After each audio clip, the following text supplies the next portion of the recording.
Hey guys, welcome to another episode of Homefront Harmony. I am your host, Stevie Dahl. This is the podcast for military families, whether active duty or retired, getting you the information you need to know. Today's guest is a guest I am very happy to have on today. Not only is he a veteran himself, he continues to help the veteran community with everything he does. Today's guest is Mr. Jimmy Pew Pew. How are you, my friend? I'm great. Thanks for having me. Thank you for being here. Now, so how did you end up in the military? Well, when I was 17, Uh-huh. In high school, I went to high school, and I'm from Las Vegas. Okay. And coming out of high school, I was thinking I was going to be an architect. I wanted to be an architect. I took drafting in high school. But then I realized how much math there was involved, and I was like, yeah, I'm good. Okay. So I went down to the Army recruiter. Mm-hmm. This was in June 2001. Okay. And I was thinking about joining the Army. So I took the ASVAB. I scored really, really high. And my grandfathers, both my grandfathers, so I'm James Robert. So my James, Grandpa Jim was in the Air Force, and Okay. Robert was in the Army. So I was trying to go after one of my grandfathers, and keep it in the family. Once I got the scores back, Grandpa Jim was like, yo, maybe you should check out the Air Force. So I went down and checked out the Air Force down at Nellis, and then I ended up going with them. It actually upset the Army recruiter so bad he came to my house and Oh my was goodness. yelling at me Oh my at 17, like, yo, what are you doing? And I was like, sorry, I've already enlisted. And I enlisted July 17th, 2001. Okay. So right before, 2 months before the planes. Yeah. So I like to tell people I did it before it was cool. Not that it was cool that happened, obviously. Right. But I joined before, like, there was that big influx. So I got Yeah. a pretty good bonus, and I got extra money for school and all Okay. that kind of stuff. Oh, Yeah. wow. Okay. And how long were you in? 20 years, 1 month, and 25 days. Wow. But I was a reservist. So I Okay. did 10 years active duty as a reservist. So if you do the math on that, it means I was deployed or TDY or teaching class somewhere pretty much for 10 years as a reservist. Okay. And we have a rule on this podcast. If ever you say an acronym, you have to let the audience know what the acronym stands for. Gotcha. So you said TDY. Oh, temporary duty. There Yep. we go. Yep. Okay. We keep everybody honest. So. Yes, ma'am. Okay, so I love it. It's a drive-by mamming. All right, so you were in your reserves. How many times were you deployed? 5 times. Wow. Yep. Okay. The first time was in 2004. Okay. Supporting Iraqi freedom. I went back. I liked it so much I wanted to go right back. And Okay. I went 04, 05, and then 05, 06. Okay. And then I came home and had a kid, and went back in 2011 to Afghanistan, to Bagram. Okay. And then 13, 14, I was in Kandahar, forward deployed out of there. Worked with Task Force 310 Rangers in the SEALs, helping them close FOBs. I was part of the Command Retrograde, CMRE, Command Material Retrograde Element. Wow, that's a mouthful. Okay. Yeah. CMRE. I had to get the acronym out you there did first. good. Right? You did good, my Yeah. friend. Thanks. I'm trying to remember. But I was helping close the FOBs and do the drawdown. Okay. And then I went back in 17, 18 and was supporting Syria operations, arming the guys to go fight Okay. with inert weapons from us, and doing airdrops and a lot of that stuff. Oh, okay. Yeah. All right. Okay. Very cool. Well, we've small knit community here in Las Vegas, which I know you know well. So we actually had Rob Novotny. Oh, yeah, I know Rob. He was on our show not that long ago, and we actually got to interview Dawn as well, his wife, which Oh, was really? awesome. We like to get that perspective, the dynamic. Yeah, between the spouse. Yeah, and- the spouse, the kids, because I'm the daughter of a 21-year Navy veteran, so my perspective's different than others. Like, how did you get Rob? He's usually so busy. He's always out doing something. He's phenomenal. Actually, I was even able to get him to speak at my seminar. I'm on a national board with security people, and he spoke. It was one of my keynotes because I got him to come in and speak. So yeah. You know who else lives here is Bob Hayward, the admiral. That was Really? the guy. His sister lives here, and wow. I'm not putting OPSEC out. I don't want to get in trouble, but he was on the news because they all thought he was wearing a mask. Yeah. I was like, Yeah. I know that guy. I my know his gosh. sister. He does a lot of stuff out in Dubai too, but I didn't know he lived here Oh, wow. until I met him at an event and got to hear him talk about him and Billy Mattis going in a. He's like, I'm gonna take the SEALs into Iraq. He's like, I'm gonna take all the devil dogs and like want to go together, and like he had like a very open conversation about how they planned the initial invasion of Iraq. That's awesome. Just between the two men, and awesome. like to work with General Mattis, I can only imagine. I I've been around him, but I've never actually got to meet him.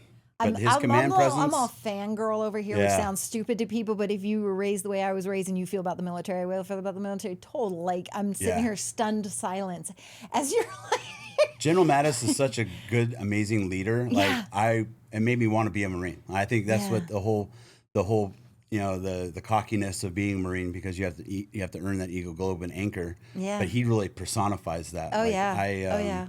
I have a lot of respect for good leaders like that. Oh, And, yeah.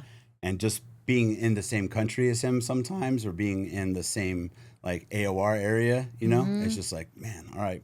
That's pretty phenomenal. We're doing all right. Yeah. That's- Well, I met Petraeus. Okay. Right?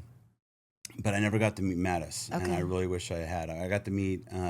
We did a couple moves where I got to meet Donnie Rumsfeld, Okay. and he's just this little man in his little Arc'teryx jacket with his laptop, and holy crap, is Secretary of Defense or Secretary of War now, right? Right.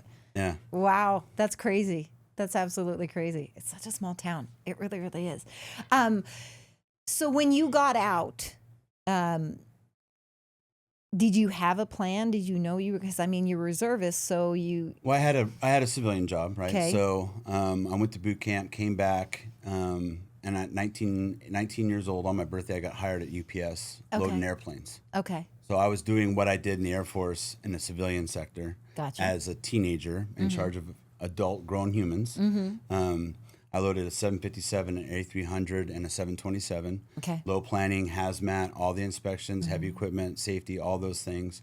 I did that for 5 years. Okay. When I came back from my second deployment, like I said, I was going to have a kid, my son Cash, and I actually defected. I went to FedEx, thinking that I was going to stay with the planes. Well, I went to FedEx ground. Okay. There were no planes. There are no so planes. for 15 years, I worked my way up through the ranks at FedEx ground, had my own station over in North Las Vegas.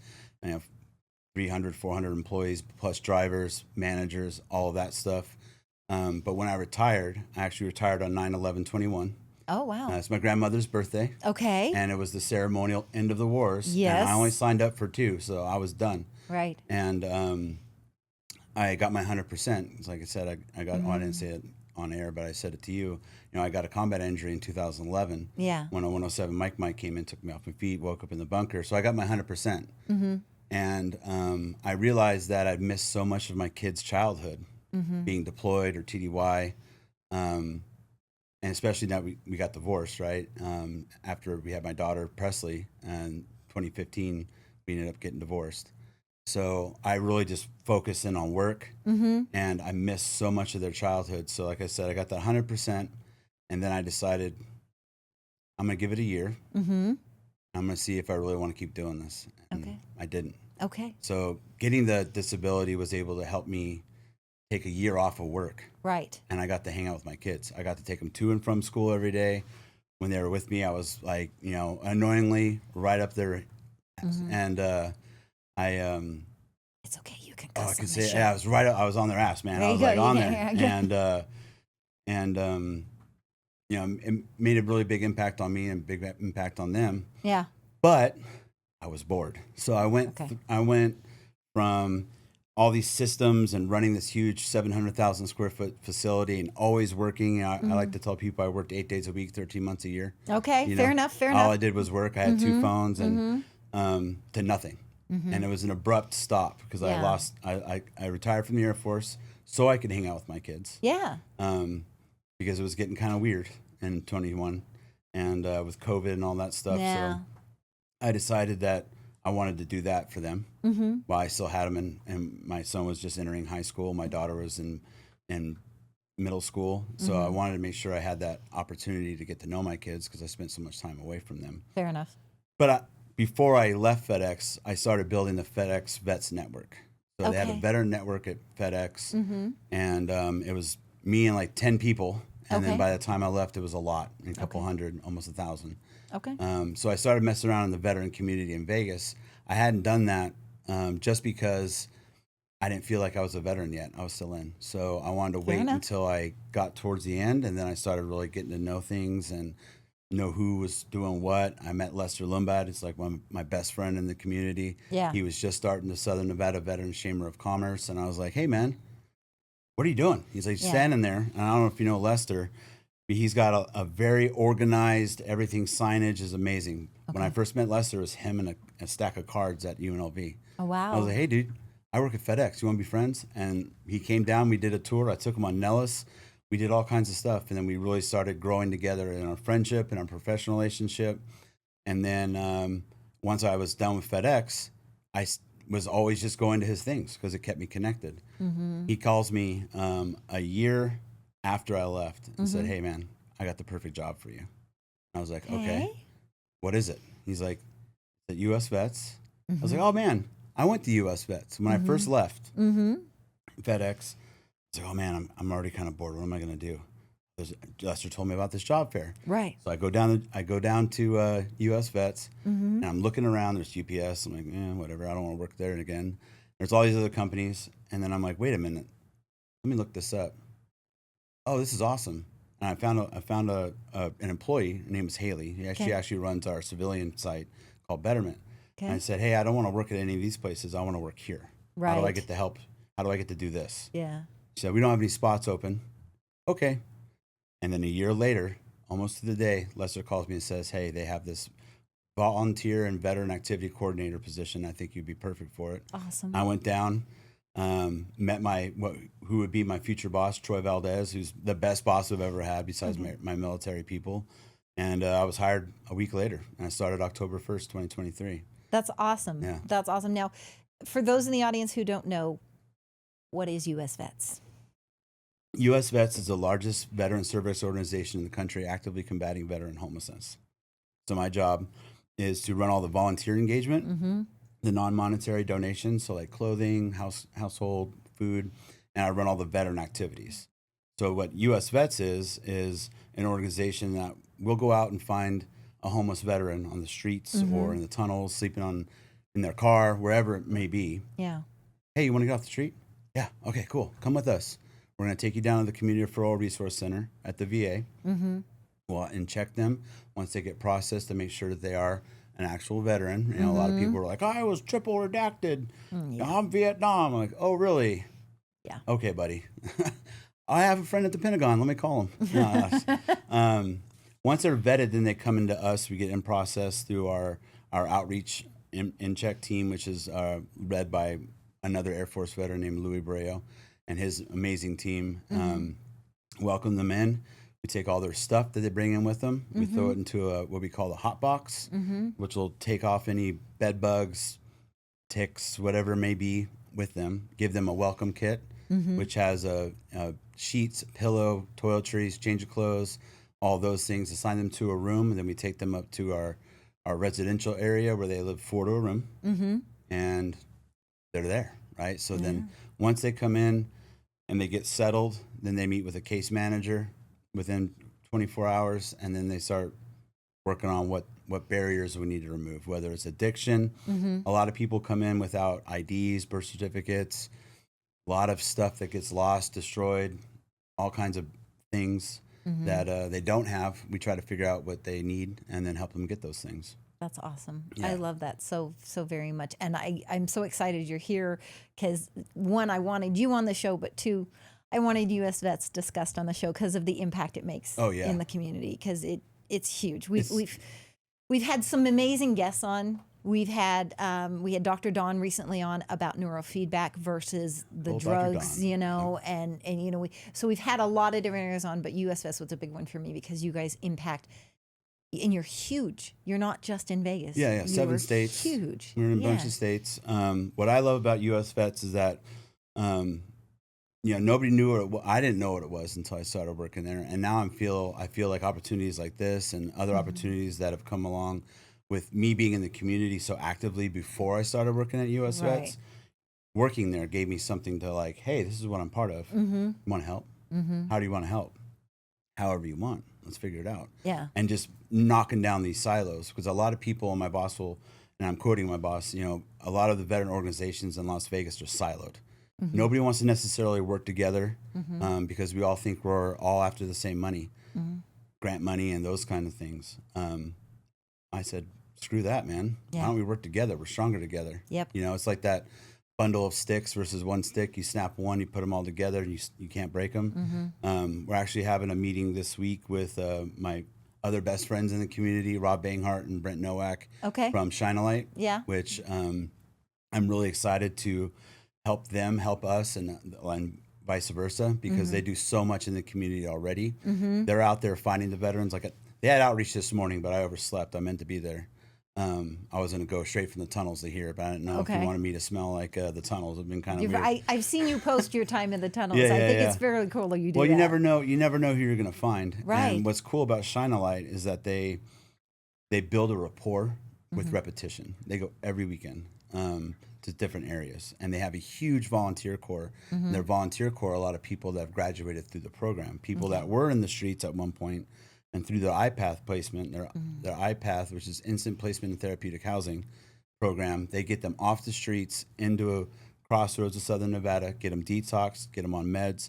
Then they start working on that housing part. They graduate through the program, and then a lot of those people that have gone through the program and gotten clean will turn around and go back and want to help out everybody else. And that's what I love about Rob and Brent and everybody over there. That's phenomenal. And for those of you who may not be familiar with the Vegas area, we have a lot of washes and tunnels where a lot of homeless individuals end up going into and making camp or making home. The problem is one monsoon and we're getting bodies floating because the monsoons here can be just tragic. It's because the caliche, the hard rock, bedrock underneath, it's not soluble. So we have 660 miles of tunnels underneath Las Vegas. And it's just crazy. So what his group that he goes with, and they actually go in the tunnels and talk with the homeless individuals and build that rapport and build that safety and security. Because let's face it, some people, they're dealing with you have those who maybe there is the addiction problem is what's going on, and that some should be on a certain medicine for maybe some mental health and they're not on it. And so it's not always a safe area to go into. It does take a lot to go in there, and you do need to make sure you're handling it appropriately. So the fact that it is done every week is phenomenal to me. It blows my mind. Yeah, they really do a good job of breaking down that barrier between someone who's experiencing homelessness and then volunteers. They make sure they brief everybody to get down in their area. Remember, they're going to someone's house. What I love about Shine a Light is that constant rapport that they're building. Like they get to know their names, they get to know their dogs' names, they get to, hey, what do you need next week? What are you missing? I'll bring it to you next week. Hey, do you want to maybe come this time? And to literally watch them work a group over time, it works. It does. Yeah, I'll come with you. Yeah. Really? Cool. Let's pack your stuff and go right now. Are you serious? Phenomenal. Yeah, we're going right now. That's phenomenal. And here's a bracelet. If you feel like you want to leave anyway, at some other point, not on the weekend, call us. I'll come and pick them up. And that's where the working relationship between the two organizations is so important, because they have built that rapport. They do find veterans. I'll get text messages from the team leads from Shine a Light all the time, and then I'll pass that to my outreach team, and then we'll go and find them. Yeah. I've placed 4 veterans that I met out with Shine a Light. I've gone back and said, hey man, I'll pick you up on Monday. Are you serious? Yes, I will be here. That's awesome. Cool. And then I'll go back and pick them up on Monday.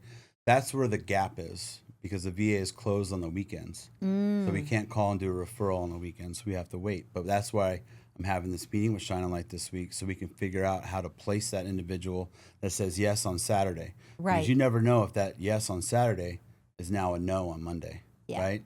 Yeah. But if they can take them and keep them in their program for a few days until we can get them through the VA, then we're helping more people. And that's the whole point of our relationship. Absolutely. And the goal in the end is to provide the help to help that individual themselves, to get them wherever they need to go, because, they don't need to be stuck alone. Yeah, realistically, and I always talk about this, and it's the truth, no child is like, you know what I want to be when I grow up? Homeless. Right. Sounds like a fun very plan. Good point. Yeah. No, that's something along their life happened. And that's not necessarily always their fault. A lot of child abuse, child sexual trauma. There's a lot of that. Yeah. And we're really trying to be the ones that break that cycle. I love for that. a lot of people. And that's also with the veterans too. So when I first started working at U.S. Vets, I was starting to get to know the veterans, and I was like, "Whoa, what's OTH other than honorable? Mm-hmm. What? Why are you guys here? That doesn't track. I'm a combat veteran. Mm-hmm. Like, but then I was like, that's just not the right way to think about it. No. My boss talked to me about mindset and David Lonergan too, and Mr. Mindset. Changed the perspective on it. When I really started to get to know the veterans on a one-on-one basis, I realized that it's all that horrible stuff that happened to them as a child. They decided to get out of poverty, join the military, which is the number one way to join the military, Right. change your life. And something about their childhood made it so they couldn't get through boot camp. Right. And they are that guy that I would have joined, but I would have hit my drill instructor. Like, no, this guy actually tried because his dad used to beat him every day. That's not his fault. Right. That's that parent's fault. Yeah. They try to do the right thing, and it sucks for them. Yeah. Like, we had a guy come in about 2 months ago with my name on his lips. And, are you Pew Pew? I was like, yeah. And he's huge. He's this big 6'8" man. He's a mammoth. Right. And I'm like, yeah, Hi. I'm him. Am I in trouble? Like, Am I in trouble? like, why do you know my name? He's like, well, somebody on the bus, I heard him talking about veteran stuff. I told him I was a veteran, and he told me to find you. And I was like, how long ago was that? He's like, a year. Wow. Okay, here you are. Yeah. How can I help? And like I said, I had him sit down, and he sitting down, he was still taller than me. Right, He's a right. big man, Yeah. like, very intimidating. Yeah. And he kind of got to tell me his story. His whole life, he's been big, and everybody's always picked on him because he's a big kid. Right? I'm gonna beat you up, especially growing up in the hood. And he joined the Army after September 11th when it was cool. Right? He wanted to go back and get some payback. He had a size 16 boot. Holy crap. So, yeah, I don't know too many people that have skis as boots, but I met one. They do exist. Yeah, you did. So he couldn't get through boot camp because his boots didn't fit. Okay. And the Army at the time didn't give him new boots. Yeah. So he failed out. So he got an OTH. Oh. Other than honorable or a general discharge or whatever it was. Yeah. A lot of people don't understand that when you leave the military, it's just as important as how you came in. Yes. Because if you leave for the wrong reasons, it could be a nail in your coffin. Professionally, your background checks, all of those things. So this poor kid, when he was, 25 years ago, tried to join, and the military failed him. And it's just another example of like, man, we got to do better. We do. And now I'm happy to say he's stably housed. He actually moved into our permanent housing in our upper 2 floors. I reached out to some of my friends. I was part of the Day of Gratitude that we just had at Allegiant. Yes. I was on the executive team with that, help them just organize things. And Bethany and Nicole, I let them know about Curtis. Yeah. And Nicole sent him new shoes. That's Size 16, awesome. brand new Nikes. That's awesome. So it's really funny because he's like, man, I got these other shoes. I've been wearing them for a long time. And I was like, well, I got some brand new ones. My friend sent them to you. He's like, oh, I'm not going to wear these until Christmas. Oh. I was like, dude, no, wear them now. He said, no, I'm wearing them on a special occasion. I was like, when's the last time you had new shoes? He's like, I can't remember. Aw, poor buddy. God. Yeah, and he's such a sweetheart, and he wants to be a peer recovery sports specialist too. That's awesome. So I'm getting him connected with the Foundation for Recovery, and I actually went and did that same class when I first started because I wanted to understand addiction. And I stopped drinking the day I started working there, so I'm 993 days sober. Congratulations, And that's awesome. now I run recovery meetings for my guys every week, and then I'm doing them at the Punk Rock Museum. I got one coming up on Thursday. The first time we did it there at the museum, I had 50 people show up. Okay. Which was awesome. We did it in the bar. Okay. Which is punk rock. Yeah, that recovery is so meeting punk in the rock, bar. right? Yeah. Where am I going to do it? In the bar. I covered all of the bottles and stuff. Okay. And Gene, their manager, made mocktails, and it was awesome. That's and, great. This week we have Jack Grissom from TSOL, who's written a couple books about recovery and breaking the rules, and I can't wait to learn more from him so that I can use that with my guys. This is so awesome. Okay, so 3 points we're going to make. 1, don't you just love Jimmy Pew Pew? Come on, I just love Jimmy Pew Pew. Okay, and we connected on social media, Had never met in person. Our friend David Lonergan, who you all saw was on with Triple Threat, was the one who connected us to get him on the podcast, and I was so excited about it. Robert, my behind the scenes guru, is 13 years sober. Oh, congratulations, man. Oh, yeah. And he did it all by himself. And I couldn't be more proud of him than what he's done and how he does, especially in the world you live in with the media and stuff. It's like it's pretty prevalent out there. It's like a thing. I went to Ireland with my mom, and everyone's like, "You gonna drink?" Because I used to drink Jameson like it was water. Yeah. And I was like, "No, I'm not." Really? You're gonna go to Ireland? You're not gonna drink? No, I'm not gonna drink. So I went to Guinness, and I had a Guinness 0.0. Oh. If you haven't tried Guinness 0.0, Yeah. I think they only have it in Ireland. I'm not sure if I think it's Guinness Zero. I had never heard of it, so okay. It's no alcohol, nothing, not even a 0.0, nothing. Okay. It's delicious. Oh. And I got to talk to the Guinness people at the Guinness storehouse, and they told me that year over year they're selling less Guinness percentage wise and selling so much more of the Guinness 0.0 that they're starting to switch over. Oh wow. To more of the non-NA. Yeah. And globally, I saw a stat, and it's like 25 billion for the boomers, 25 billion for Gen X, 25 billion for Gen or millennials, but Gen Z is like less than 5 billion annually. And a lot of people are getting out of food and beverage on the beverage part and getting more into food or just getting into other industries because there's not as much money in it as there was, because the younger generation is really starting to break out of that. Yeah. And go more plant medicine, plant-based, or just not drinking at all, right. Which is pretty cool because it's so destructive. It can be. I mean, you look back and you see back in the day with like my parents' and how they just drank and smoke inside the house with their Bud Light or whatever. Yeah, it was a whole thing. I remember my dad when I was younger used to smoke inside the house, and he just stopped one day, decided it wasn't good, so he just smoked outside, and he didn't smoke out. And he'd set up a little thing in the backyard and a little thing in the garage, and he'd have an air conditioner for when it was hot and a heater for when it was cold, and didn't smoke in the house anymore. It was just a decision, he made. But at the time, like when he was a kid and stuff, that was just norm, So I like when we start changing and curving the ball different. Pretty cool, especially when you're going to places and they have more options available. More options, absolutely. Very, very much so. We do, we'll take our niece out and always be like, oh, do you want to get a mocktail or something? But she's actually allergic to mint, and people use mint a lot. In mocktails. Mocktails. And so she can't have them if they have mint in them, because it's like me with the paper wasps, swell up and it's a whole big thing. So poor girl. Have you pinned for your mocktail? Pretty much. All right, so we're gonna come back here a little bit because you are very candid online and very open on social media about when you struggle, when you go through. So you were hit by a rocket, and you said 2011? Yep, May 9th. Okay. Right after you killed bin Laden. They retaliated every single day, and then I went through. It skipped through a Connex and went through the door. I was in front of the vehicle at the door. It went through a Connex this way, skipped, and I fell. Man. Yeah, I woke up in the bunker. My buddy's statements are pretty intense. Everybody thought I was dead. Oh man. Oh man. And what kind of recovery did you go through? Like, I went back to work. Really? Like right after, yeah. Wow. That was 2011. So they changed the regs on radius of blast. If you were in X, you needed to be checked. Okay. It was very, very small, and they didn't even start that until 2012, 2013. Oh wow. So it was like, you were out there? Yeah. You okay? Yeah, I'm fine. Wow. Yeah.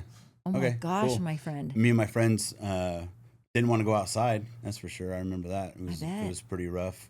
A lot of the stuff that I did on my deployments, I have a hard time trying to remember. Okay, fair enough. I think that's the body's way of kind of protecting you a little bit. So much that I have a vasovagal syncope too. That happens. My heart will slow down and I'll pass out if I'm triggered. Oh man! But the TBI part, I didn't know anything was wrong with that until I got out. I didn't start doing anything medically because I wanted to keep deploying. Yes. I think that's how it is for all of us. How it was for all of us. You want to keep deploying, so yeah, you lie. Are you okay? Yes. Yeah, they have this. I remember the blue screen. It was like 0 to 10. 0 is like horrible. 10 is great. and you would always just go over here. You just want to get through the test so you can get back and keep going. Keep doing what you're doing. Hey, did you see any dead bodies? Yeah. Part of my job was preparing and shipping human remains. Wow. You know, we did a lot. Okay. You know, very large groups, unfortunately. And what was sad about that is that you would, for my first 3 deployments, we would do a human remains transfer, and that'd be it. Okay. Right? Put them on the plane, slow salute, losing unit comes in, here comes the escorts. We're strapping them down, and then giving the SIG Serve paperwork over to the loadmaster, and that would be it. In 13-14, you would do that, and then you would go back to the CHU in your living quarters, and you go online, and a couple days after you sent them, you see their procession, or you see them on the news, or stuff like that. Okay. I did, in October 2013, I did 4. There's a female interpreter, 2 Rangers, and 1 CIA guy that got killed in Kandahar. And I ran the whole mission for the Rangers. That's when I got like, hey, you're really good at this stuff. You should help us out more. Okay, cool. Here's your badge. Sweet. What was sad about that is we put them on the plane, and it was a big to-do because October 2013, the government was shut down. Yep. So these 4 individuals got killed in action, and the media, being what it was at the time, politicized the fact that they didn't know who was going to pay for their funeral. And they were on CNN. I saw her face. I could draw her face. The dudes just like were pretty easy, just like cool Ranger guys. Rangers lead the way. But I can specifically remember her face, and it was just always on. Always on. And I was just, man. And so yeah. When you got out and you're like, okay, I'm going to get out of here and I'm going to try to have a life, kind of thing, because we're working and everything. Were you already using alcohol pretty steadily, or did you segue into that? Yeah, I was drinking a lot. Okay. I didn't know why. I mean, I didn't have the sense at 21 years old to go, hey, I'm going to come home and get blasted. And this is probably why. No, it's just, I didn't really think about this stuff. And then I went right back, and then, same thing coming home, just kind of developed a pattern. I didn't do any mental health. I went to therapy a couple times. During my divorce, I went to therapy a lot. I was going 3 or 4 days a week. Okay. And my parents, my dad, my mom were paying for it. That was not through the military, just to see what all was going on. I expected to be white picket fence my whole life, and unfortunately, we had some other plans, and the therapy part really started doing the work, and that's when I started hiking and really finding out who the hell I was. And then going out, I became a volunteer at Red Rock, the National Conservation Area, volunteer up at Mount Charleston as a trail host. So I was learning how to paint with all the colors of the wind, and I was like really excited about hiking. I was just like, oh man, I'm gonna go far, far, far, far, far. I never took a backpack or anything. I was just out there with like a bottle of water and a knife, and my friends would make fun of me. At FedEx, my buddy Damon was like, I'm gonna go hiking. Let me take all this crap and put it in my pocket. And then I started getting really into it. We ended up doing 56 miles to Yosemite's backcountry in 2017, did Half Dome. But I was still drinking, even though I felt that I had found something that was better, which was hiking. I wouldn't drink before I'd hike, so I just kept hiking. But then 13, 14, I saw a lot, did a lot, went to a lot of places, especially after the 2011 trip. I was drinking a lot.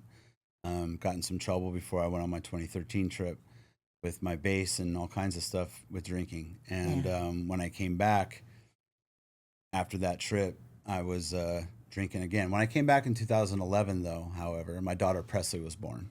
Okay. I made it home by 3 weeks. Oh, wow. Okay. We had the same birthday, August 2nd. Oh, that's awesome. Yeah. And, but I wasn't really drinking too hard then. But then once all that stuff kind of caught up to me, I really didn't understand what PTSD was.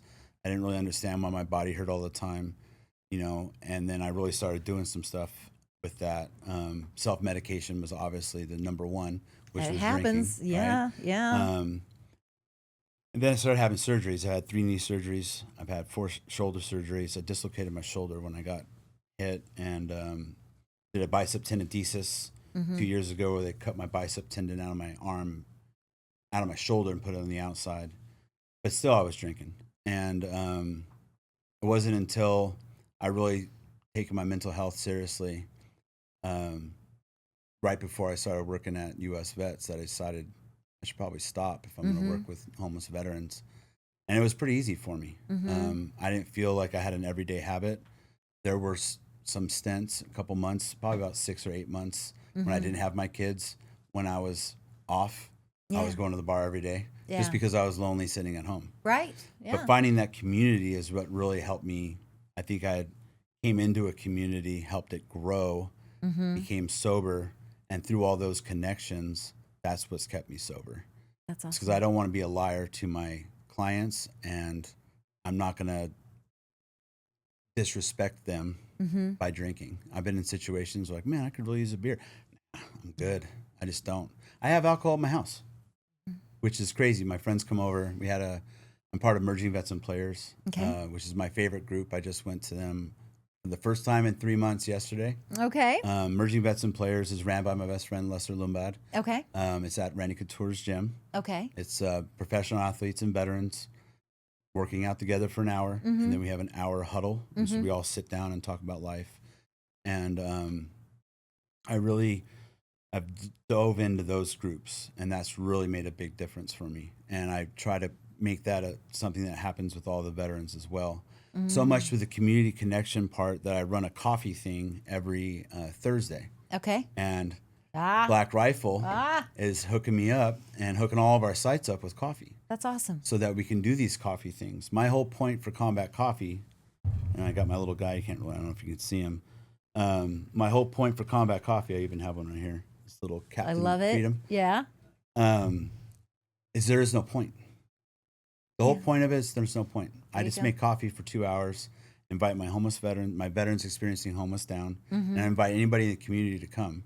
I love it. And just hang out. And then let all the conversations happen naturally.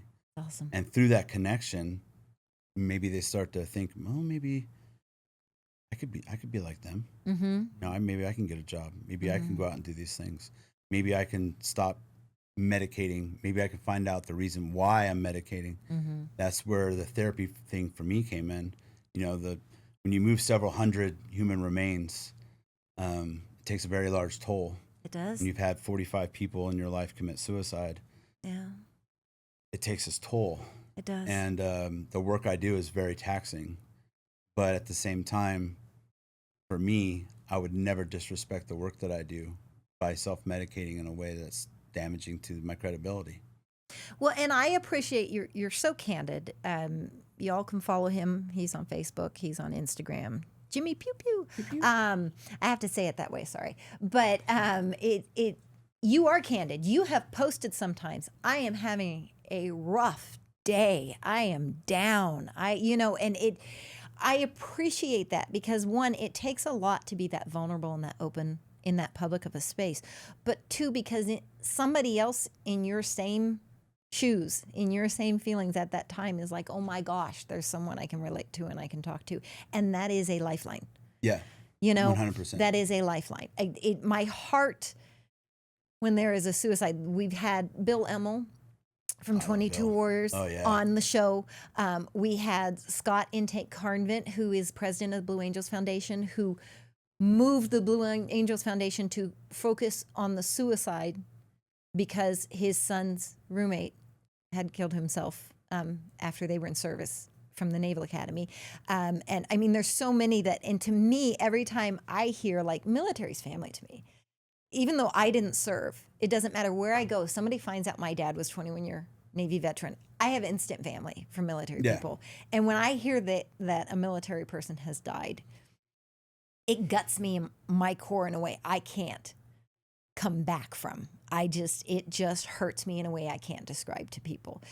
So thank you for being that willing to being that vulnerable and open, because even if it just helps one person, it was all worth it. Good God, it was. It was. I've been doing long short form writing just out of my brain and just putting it out there. And, I didn't have anybody really to guide me through some hard times. I've learned how to guide myself. And that's really long-term help, is where you can help others. Yeah. Turn your pain into purpose kind of deal. And I think I get a lot of messages when I do write stuff like that, or when I post some things or whatever it may be. Like, hey, me too, man. Like, oh, well, you want to talk? No, I'm good. I feel better now. Why? Because I'm not alone. Yeah. Cool. That's all. That's fine. If like you said, one person, if it helps one person, then it was all worth it. If it helps none, that's fine. But maybe next time. Absolutely. Maybe someone will come along and not be able to verbalize how they're feeling, but something that I wrote maybe strikes a nerve with them, and maybe they decide not to make it a permanent choice or a temporary problem, or they reach out for that help. I get a lot of that, It's, I'm kind of the mayor of the veteran community in Vegas, and Lester's definitely the governor because he's way more professional than me. Yeah, I'm like, hey guys, and he's like, I love that guy. But he showed up for me, a couple months ago. The VA let me lapse on my mental health medication and all their wisdom, and I needed to have a meeting with my doc to get new meds, but I was out for like 11 days. And I have never experienced that before. I had brain zaps. I felt like I didn't know who I was. I went to Robert Banghart's birthday, his 50th birthday. I had to lean up against a table the whole time because I was swinging. Oh, wow. And like being around a whole bunch of people that are in recovery and a whole bunch of sobriety people, I was like, man, I bet you think I'm on something. Like, I'm not. I'm off my stuff. That's what's wrong. Yeah, yeah. I was supposed to go to my buddy Omar's birthday party. I was like, dude, I got to get home. I got home, and then I finally had that call with them. It was 11 days total until I got my meds back in me. I don't know why they didn't let me just go to the hospital and get some, but I posted something. Hey, I'm not good right now. Yeah, I saw it. I'm not good. I saw it. And Lester showed up at my house. Did he? 11 o'clock at night. That's and he was good like, oh, I just happened to be driving by. No, you're not. You live all the way in Summerlin. I'm in Green Valley. You came over to my house, knocking on my door, like, yo, let's talk. And, we spent a couple hours talking. There's, I like to think there's not too many people in my life that would do that for me, but there is, right? But he's just the one that did. He's the one that did. And it was, I hope to be that person for whoever out there in the community, whether in Las Vegas or not. Yeah. I get hit up by people across the country, and I don't even necessarily know them. Right. But they're veterans. Yep. So, yeah, I know them. Yep. I'm going to help them get through the struggles of sobriety. Or, what do you think about these meds? Well, I'm not a doctor, man. You should probably talk to these people. Well, let me connect you to 3 different resources in your area. People always think that I have this wealth of knowledge. No, I just know where to find it. Right? I was like that in the Air Force, too. I didn't know my regs. I knew them, kind of. But I knew where to find the answers. And being able to be that powerful, feel that powerful, really helps you lead from the front, because I don't know everything, but I know where to find it. And through finding it, I'm able to teach you how to find it. And now I'm empowering you to do better. Same thing with the veteran or whoever is in crisis or in substance abuse. That their fix is within them. They just have to be given those tools to be successful. I didn't get sober for anybody else but me. I'm the person that was in charge of that. Yeah. I didn't dangle anything in front of myself to say, oh, if I do this, I get that. No, I had to come up with the fact that I don't need this anymore. Here's what I'm going to do instead. I have all this purpose. That's my mission. It's the same type of thing I used to do in the military. People are my business. And that's what's helped keep me sober for so long. And I'm never going to drink again. Like, it's just not even a thing. Yeah. Like, and that's the same type of message I try to put out to my veterans too. Like, let's get to the root cause of what's going on and really kind of work on that stuff. And maybe you won't need this, and this to cover it.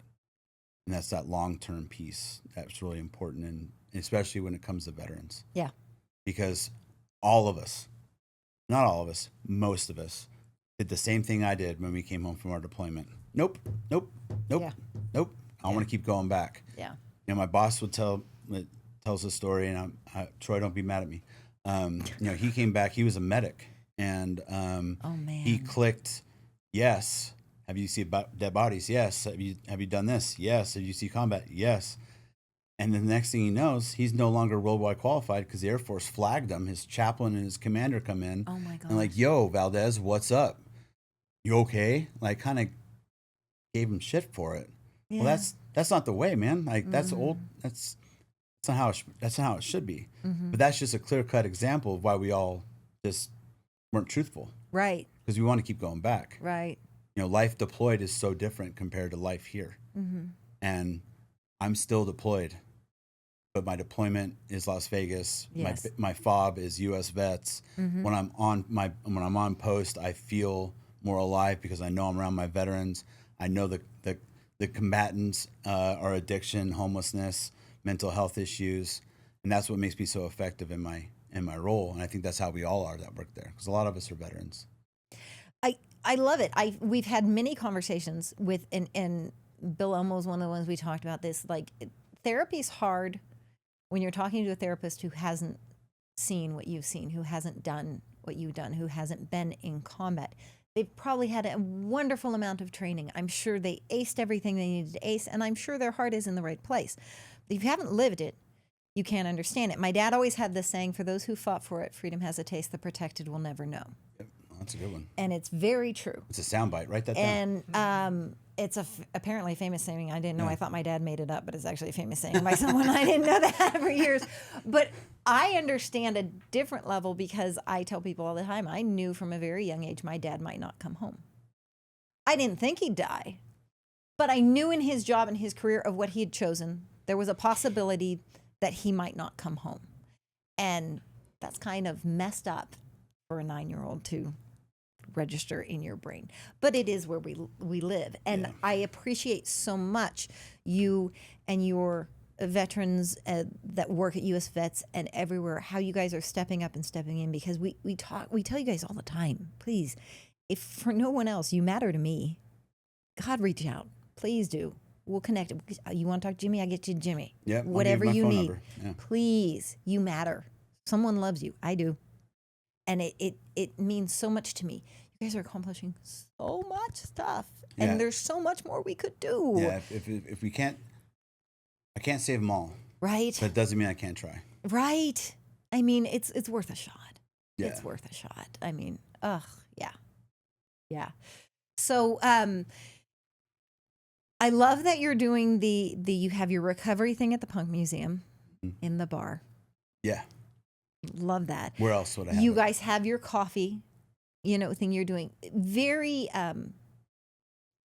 safe and easy, approachable. Community building. Less intimidating, overwhelming, Yeah. Because it's hard. It's hard. Even if you're just going to a networking event for business, it's intimidating to walk into a place. Especially when you go to a mixer you've never been to. Absolutely. You don't know anybody, yeah. I remember going to Lester's. The first time I went to he had a mixer up at Great Ape, Great Eight Grapes or something like that. I forget the name. Grape Street. Yeah, that's it.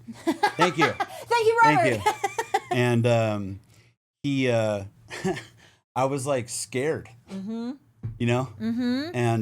here I am being this person who's so energetic and runs around these events. You would never have known at one point. I was just like, I don't know these people. I don't know if I want to talk to them. Yeah. I mean, that's how I met Lester, was running around a job fair.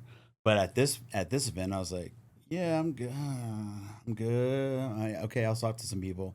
I really didn't know what to do or say. Yeah. But he helped me get there, and then now he can't shut me up. But it's okay. Yeah, it happens. I think that's the approach, especially with veterans coming in off the streets, where for so long they're used to being that guy or gal on the street with the sign. They call it canning. But bringing them in a communal effort like that, where I invite community partners, like we have Sam and the guys come from the VFW, Brandon Mills from Total Promotion, Lester comes, it's female type Amber, she comes every other week and she brings a couple of her friends, and I've had people running for Congress and stuff come and people that work in the Dean of Titus's office, or Bobby Kahn, who's running against her, will come in the same breath. They'll all be there together, and we're just, it's just, there's no point. Yeah. You know, I do a lot of stuff during the week with my veterans, you know, focused, intentional things like the recovery meeting. We have a painting class. We do yoga. We do, David Lonergan comes and does a workout class for me every Tuesday, a body weight class. It was kettlebell class, but that was intimidating to some of them. So we just switched it to just body weight exercise. There you go. Through the One Life Foundation, they do, I have a gardening class where we have a lush garden that my buddy Matt from Black Market Veggies comes and teaches, and then all the stuff they grow goes into our soups. I take them hiking, obviously, because I was a trail host for so long. I was going to say, are you still hiking, right? Yeah, which is really funny because when I was hiking, I was always going alone. I would go way out places I've never been solo. I had a certain skill set that I knew I was going to be safe, but my friends were like, man, you should take people with you. I was like, yeah, maybe someday, and now I do. That's cool. Which is cool. I take them and I get to teach them about things and educate them on the trail and the geology and the ecology and biodiversity of the areas, and they love that. We play disc golf. The thing about disc golf, everybody sucks at disc golf when you first start. Everybody sucks. You're like, oh, I can throw a frisbee. No, you can't, bro. This is different. It's called disc golf, right? So everybody sucks, but I teach them. Yeah. And then over time, they get better. That's awesome. And it's fun to watch them be excited to go again and get better. Okay. And then they can take that, put that into their normal lives. Hey, man, all you did was practice. Yeah. All you did was practice. Yeah. Just a little bit. You changed some things. You watched some videos on YouTube, whatever it may be. But look how far you're throwing now. Yeah. You know, I'm throwing 300 to 400 feet. They're throwing 50 feet to start. 75. Now we're up to 100. Ooh, you're doing really good, man. And then I'll shank one on purpose to give them, oh, man, I threw that crappy. You outthrew me, bro. And like, dude, yeah, this is awesome. And like, it's just like that in life, man. Yeah. You apply yourself correctly, practice and work hard at something, it's attainable. You're even beating the guy who's been playing for 20 years. Yeah. Like, look at you. Yeah. This is awesome. Let's do that with maybe getting a job. Yeah. Maybe keeping your house clean. Yeah. Maybe brushing your teeth, taking a shower. All these little things. And then everything I do with my veterans is stuff they can do by themselves. So when they leave program, I give them a whole bunch of new skill sets. We even have a cooking class. Mark from Rec Barbecue comes down, Marco Dexter, and he does a cooking class for me. Okay. And then now we're doing Lego building. And this Wednesday we're doing Legos and grilled cheeses. I was like, dude, all we need is like an old Nintendo, and I'm eight again. Let's go, bro. Yeah. That class is really good. And it's just stuff I just continually evolve to the vets. We do a fun Friday at the end of every month. We did one with RC cars. Okay. Where we raced RC cars. Oh, fun. And these guys, I've been able to get some really cool things through monetary donations directly to my program, where I'm able to go out and purchase things I normally wouldn't. And RC cars are one of them. I have automatic Nerf guns that we had Capture the Flag. We did a close quarters combat course with water guns last year. I had these reactive targets, and you shoot them and the water makes it change color, but it's just so hot out, it goes right back to being all white. Oh, wow. So we got to run a little cool course. I had fog machines out there. It was so fun. And like watch Vietnam guys like light up because they're like running around like they're feeling dangerous again. You know, they're in their 70s, 80s.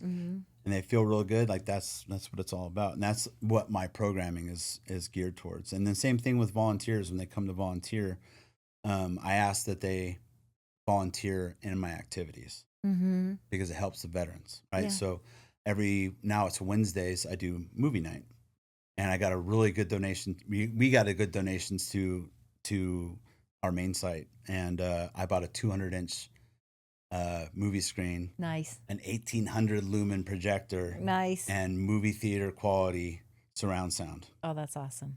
When I first started there in 23, it was on the television. And then we upgraded to like an old bulb projector. And then it took a year, and then I got a 300 lumen. It's the same size of like a Black Rifle can. That was pretty good. But now, whew, it's legit. Like I have a legit movie theater. I just showed them Project Hail Mary this last week. Have you seen that movie? I have not yet. Oh, it's so good. Okay. This next week I'm showing them Michael. Oh, Michael's Michael great. Jackson movie. Yeah. Yeah, the Michael. I've seen clips of that one. That looks. Oh, it's really good. My buddy Wow. Johnny's in it. He's playing. is He's he? on stage playing guitar at Oh, the that's end. fun. Yeah, That's it's so fun. funny. That's I'm so like I'm like that meme with Leonardo DiCaprio. Like, oh, that's There my you buddy go, Johnny. there you Like, go. I'm smacking my kids. That's my friend Johnny. He's this Oh, that's rude boy from fun. Los Angeles. Yeah, he's in there just dancing, having a good old time. It's my buddy Johnny. That's So fun. I like the movie night is the most popular because the movie theater setup is so good. Yeah. And we do popcorn and hot dogs. That's So awesome. when volunteers come down, I just have them sit in the crowd. Yeah. Because if you laugh at a movie at home, you laugh. Ha, ha, ha, ha. Yeah. But if you have like your kids or your family with you and they laugh and you laugh, it makes your laughter carry a little bit more. Mm-hmm. That's why I invite more people to come and hang out with us. That's awesome. That is so very, very cool. Yeah, I love my job. Like that. You never work a day in your life if you love it. I love it. That's very cool. Yeah, that's why I'm so involved in the community. I can see the purpose Oh, absolutely. and just bringing it all together. If we all work together, Mm-hmm. I guess what's really great about Lester and all the organizations that he works with, he unifies them all. And then if we all work together like we did back in the military, because on my shirt, on my blouse or top, it said "Us First," U.S. Marines, Navy, Army, Air Force, whatever. It still said "Us First." If it was like that in Vegas, we'd be able to do a lot more damage. All right. And we're slowly trying to get it to that point where we all work together. Well, I have no doubt you will, my friend, and I'll support you whatever way I can. I I'll tell you appreciate what, I appreciate you coming on here. If you need to get in contact with Jimmy, and we're gonna tag him. I told you he's on Facebook, Instagram.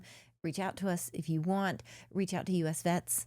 If you want to help or do something, let them know.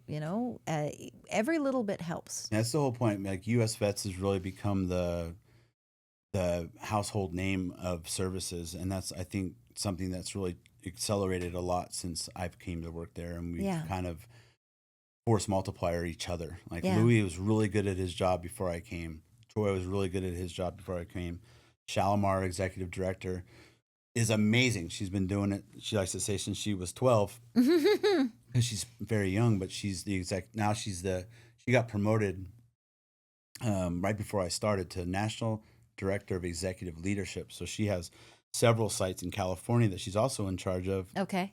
And there's been a vacancy in her position, but we just hired Paige Miller, who came over to us from USAID. She's a diplomat. Okay. She's a Air Force spouse. Okay. And between Shalimar and Paige, man, Shal is amazing.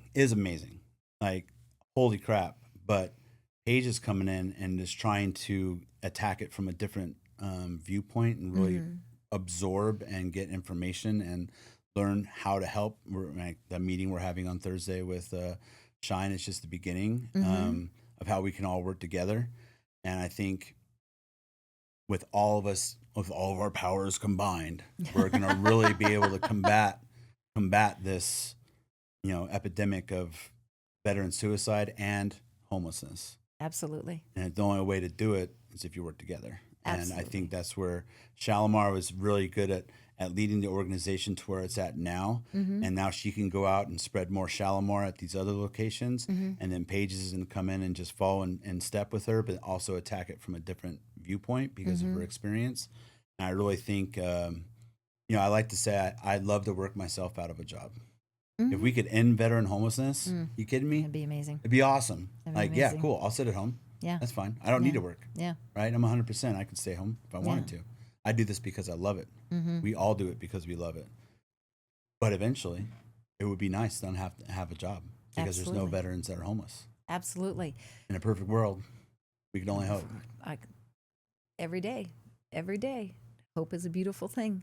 So we're running out of time. Before we end the podcast, I wanted to, because you were candid with me about it, so I wanted to bring up and have a discussion about it, because you hear people say on July 4th and New Year's and everything with the fireworks, keep your dogs inside, beware, you may have veterans in your neighborhood. From the perspective of someone who is impacted by it, would you please share with the audience the importance, the understanding, just kind of let it get a little personal to them? Okay. Well, I mean, not everybody's me. Right. Not everybody's, has had that experience, or I mean, a lot of us have. And I think managing my reaction to unplanned explosions Fair going enough. on for a week, and you can tell what a PKM sounds like or an AK sounds like shooting. It doesn't sound like gunfire. It sounds a lot like incoming mortars or like a 107 Mike or whatever it may be. And I'm very mindful during the time. Like, I'm okay.